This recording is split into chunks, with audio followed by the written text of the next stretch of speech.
பதவிக்கு கடும் போட்டி நிலவுகிறது. சபாநாயகர் பதவியை கேட்கும் தெலுங்கு தேசம், ஐக்கிய ஜனதா தளம் இரண்டு கட்சி தலைவர்களும் என்ன முடிவெடுக்கப் போகிறார்கள் என்பதுதான் தற்பொழுது நாட்டின் முக்கிய பேசு பொருளாக மாறியிருக்கிறது. இந்த நிலையில் அவர்கள் தங்களுக்கான முக்கியத்துவத்தை நிலைநிறுத்தும் விதமாக அந்த சபாநாயகர் பதவிக்கு கடும் போட்டி போடுகிறார்கள். கூடுதல் விவரங்களை நம்முடைய செய்தியாளர் சுசித்ராவிடம் கேட்கலாம். சுசித்ரா, இப்போ இந்த போட்டி கடுமையா இருக்கு, இது சார்ந்த டிமாண்ட்ஸை எப்படி வைக்கிறாங்க? இது சம்பந்தமான முடிவுகள் என்டிஏவோட கூட்டத்தில் எதுவும் எடுக்கப்பட வாய்ப்பு இருக்கா?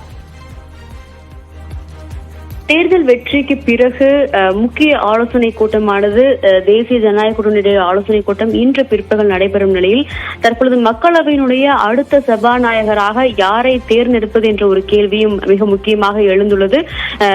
குறிப்பாக அதாவது இந்த ஆலோசனை என்பது ஏற்கனவே சந்திரபாபு நாயுடுவால் அதிகாரப்பூர்வமாக பாஜகவிடம் தெலுங்கு தேசம் கட்சிக்கு மக்களவை சபாநாயகருடைய அந்த பொறுப்பை வழங்க வேண்டும் என்ற ஒரு கோரிக்கை என்பது அதிகாரப்பூர்வமாக பிரதமரிடம் பேசும் பொழுதே அவர் முன்வைத்துள்ளார் என்ற ஒரு தகவலானது தற்பொழுது வெளியாக இருக்கிறது. அதே சமயம் ஜனதா தளம், ஐக்கிய ஜனதா தளம் கட்சியினுடைய நிர்வாகிகளும் அதன் தலைவர் நிதிஷ்குமாரும் இந்த சபாநாயகர் பொறுப்பை கேட்டு பெறுவது குறித்த ஒரு முக்கிய ஆலோசனையை நேற்று இரவு அவர்கள் பீகாரில் முன்வைத்திருக்கிறார்கள். இன்றைய கூட்டத்தின் பொழுது இந்த இரண்டு கோரிக்கைகளுமே முன்வைக்கப்படுவதற்கான வாய்ப்புகள் இருப்பதாகத்தான் பார்க்கப்படுகிறது. மக்களவையினுடைய சபாநாயகர் பொறுப்பு என்பது மிக முக்கியமான ஒரு பொறுப்பாக பார்க்கப்படுகிறது. தேசிய, அதாவது தெலுங்கு தேசம் கட்சியை பொறுத்தளவு கடந்த வாஜ்பாயினுடைய அரசாங்கத்தின் பொழுது அந்த கட்சியினுடைய உறுப்பினராக இருந்த பாலயோகி கடந்த 1990களில் அவர் ஒரு சபாநாயகர் இருந்தது குறிப்பிடத்தக்கது.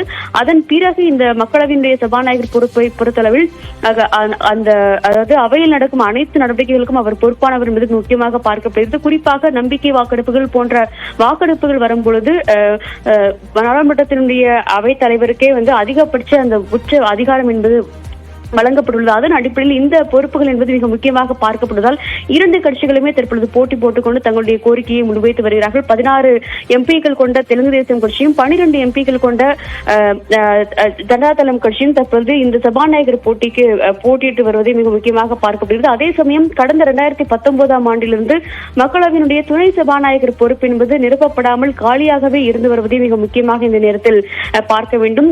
ஒரு புறம் ஆட்சி அமைப்பதற்கு தேவையான அனைத்து ஆலோசனைகளும் இன்று தேசிய ஜனநாயக கூட்டணியுடைய அந்த தலைவர்கள் கூட்டத்தில் முன்வைக்கப்பட்டாலும் அதன் பிறகு தனித்தனியாக பிரதமரை சந்திக்கும் பொழுது சந்திரபாபு நாயுடுவும் நிதிஷ்குமாரும் இந்த ஒரு கோரிக்கையை அவர்கள் முன்வைத்து ஆலோசிப்பார்கள் என்ற ஒரு தகவலையும் தற்பொழுது வெளியாக இருக்கிறது. இன்று இரவு மத்திய உள்துறை அமைச்சர் அமித்ஷாவையும் அவர்கள் சந்தித்து இந்த சபாநாயகர் பொறுப்பு மட்டுமல்லாமல் மத்திய அமைச்சர்கள் பொறுப்பை எவ்வாறு பெறுவது என்பது குறித்த ஒரு ஆலோசனையும் அவர்கள் முன்வைக்க உள்ளார்கள். விரிவான விவரங்களுக்கு நன்றி சுசித்ரா.